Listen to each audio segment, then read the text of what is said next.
it's me, Nicole. This is the GGG Stadtbibliothek Basel English story time. Today is more stories in store for you, so open your ears and listen along. Thanks, Nicole. Hi, I'm Tracy. Thanks for joining us for English Story Time.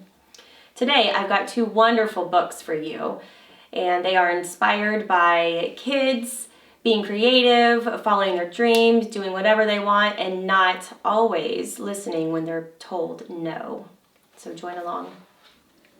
Our first book is Iggy, Peck, the Architect by Andrea Beaty, illustrated by David Roberts, with permission by Abrams Books for young readers. Young Iggy Peck is an architect and has been since he was 2, when he built a great tower in only an hour with nothing but diapers and glue. "Good gracious, Ignatius," his mother exclaimed. "That's the coolest thing I've ever seen." But her smile faded fast as a light wind blew past and she realized those diapers weren't clean. "Ignatius, my son, what on earth have you done? That's disgusting and nasty. It stinks." But Iggy was gone. He was out on the lawn using dirt clods to build a great sphinx. When Iggy was 3, his parents could see his unusual passion would stay. He built churches and chapels from peaches and apples and temples from modeling clay. At dinner one night, to his father's delight, Iggy got a bright gleam in his eye, and out on the porch built the St. Louis Arch from pancakes and coconut pie. My goodness. Dear Ig had made it until 2nd grade, when his teacher was Miss Lila Greer. On the very first day, she had this to say: "We do not talk of buildings here." Gothic or Romanesque, I couldn't care less about buildings, ancient or new. She said in her lecture about architecture that it had no place in grade 2. Do you think Iggy listened? That might seem severe, but she was sincere, for when she was no more than 7, she had a fight bright at a dizzying height in a building so tall it scraped heaven. On an architect's tour of the 95th floor, young Lila got lost from the group. She was found 2 days later in a stuck elevator eating cheese with a French circus troupe. After that day, it's quite safe to say, she thought all building lovers were nuts. As a teacher, she taught that, above all, one ought to avoid them, no ifs, ands, or buts. As you might guess, it would cause Iggy stress to hear such terrible talk. But he didn't hear. He sat in the rear while building a castle of chalk. "You, Iggy Peck, your desk is a wreck. Tear down that castle right now. You will not build in here. Is that perfectly clear? Do you need to see Principal Howe?" Eek.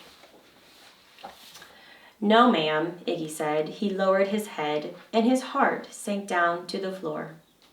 With no chance to build, his interest was killed. Now 2nd grade was a bore.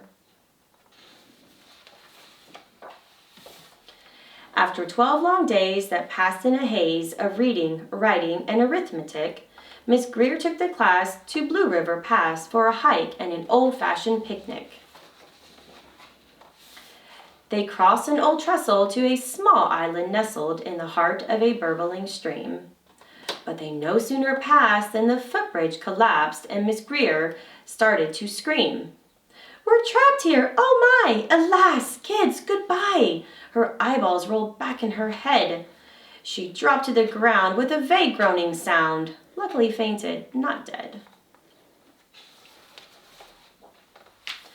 The class was amazed. They stood there quite dazed, uncertain of what they should do.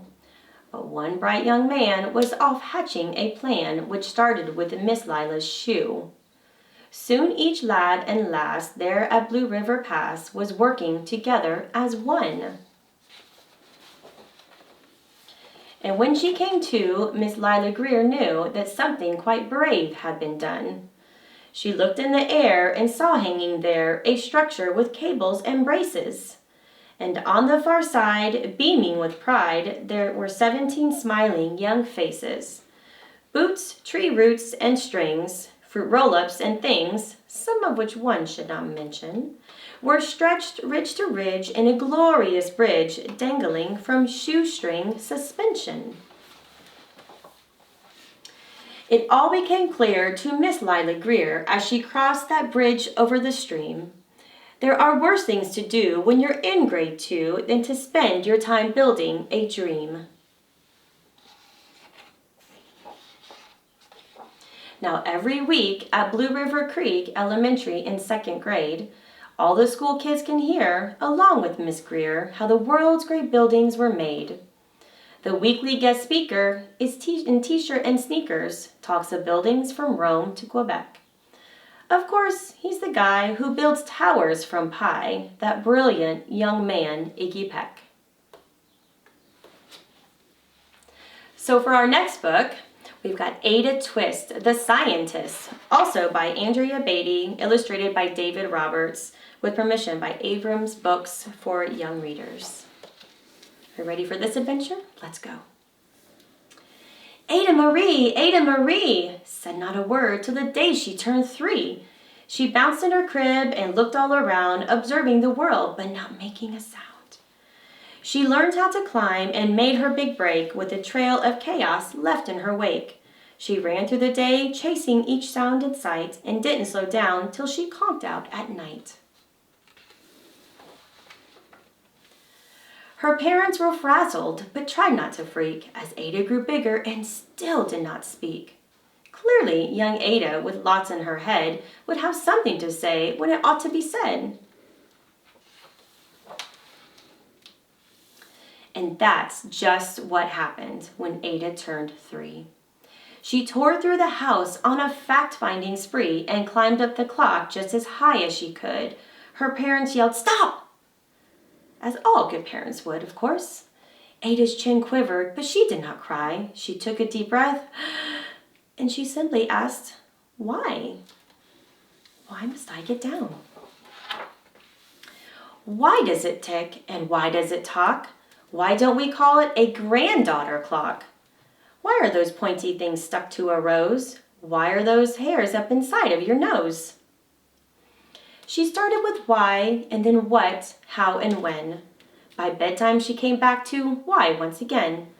She drifted to sleep as her dazed parents smiled at the curious thoughts of their curious child, who wanted to know what the world was about. They kissed her and whispered, "You'll figure it out." So now she was talking all about. Her parents kept up with their high-flying kid, whose questions and chaos both grew as she did. What? Why? How does it work? Tell me, I want to know more. How? How? Will it? Will it work? Even Miss Greer found her hands were quite full when young Ada's chaos wreaked havoc at school.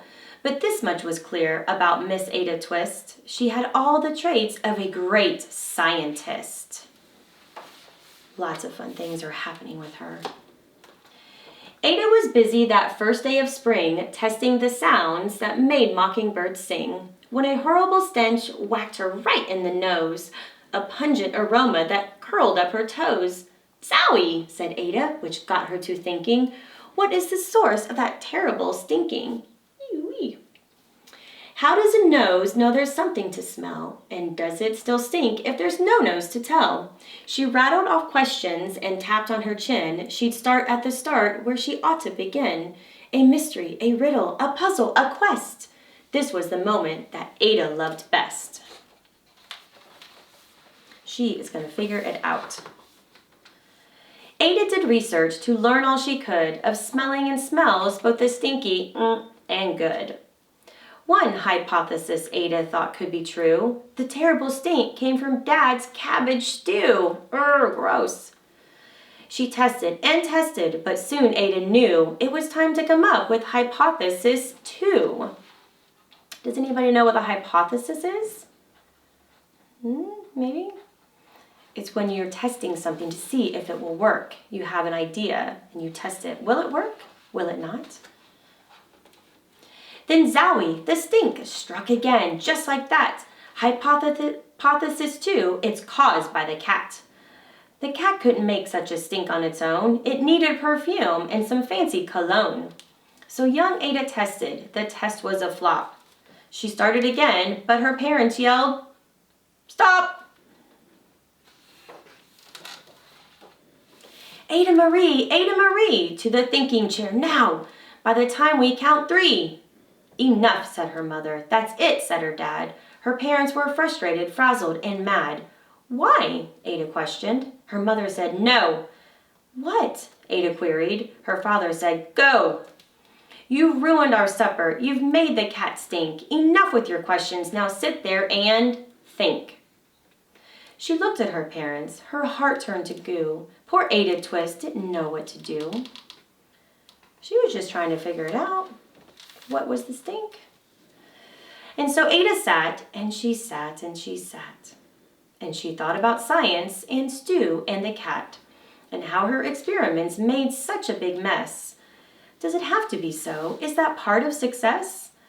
Are messes a problem? And while she was thinking, what was the source of that terrible stinking? Ada Marie did what scientists do.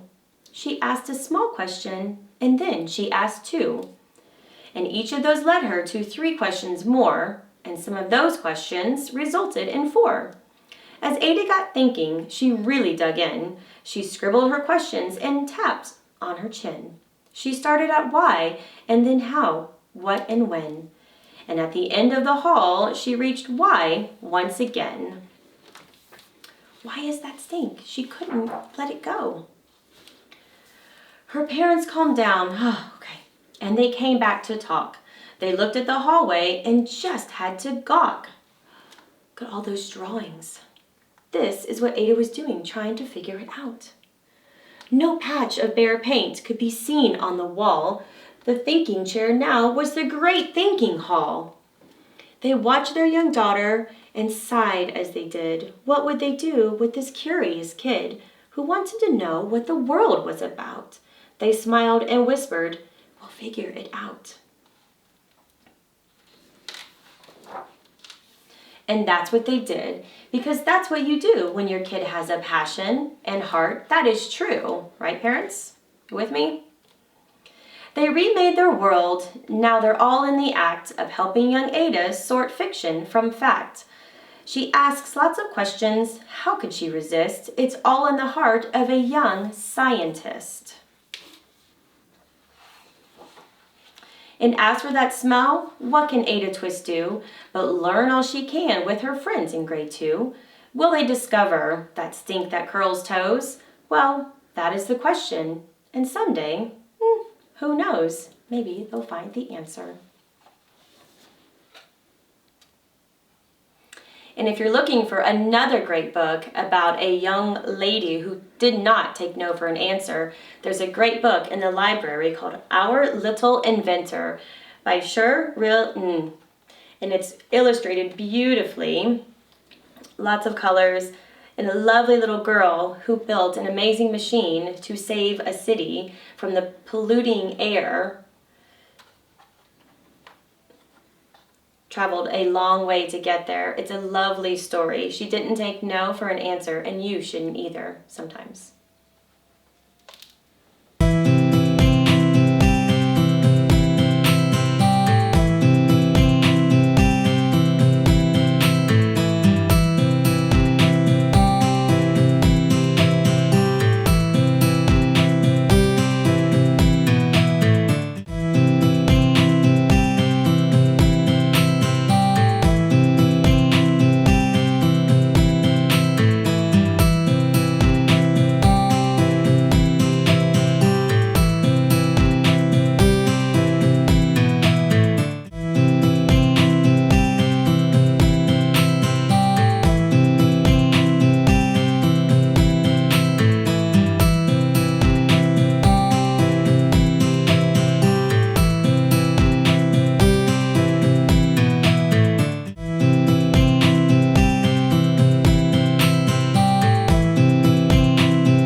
love it. So thanks for joining us today, and make sure to tell your friends to come back next week at the same time for a new story hour. Bye-bye for now.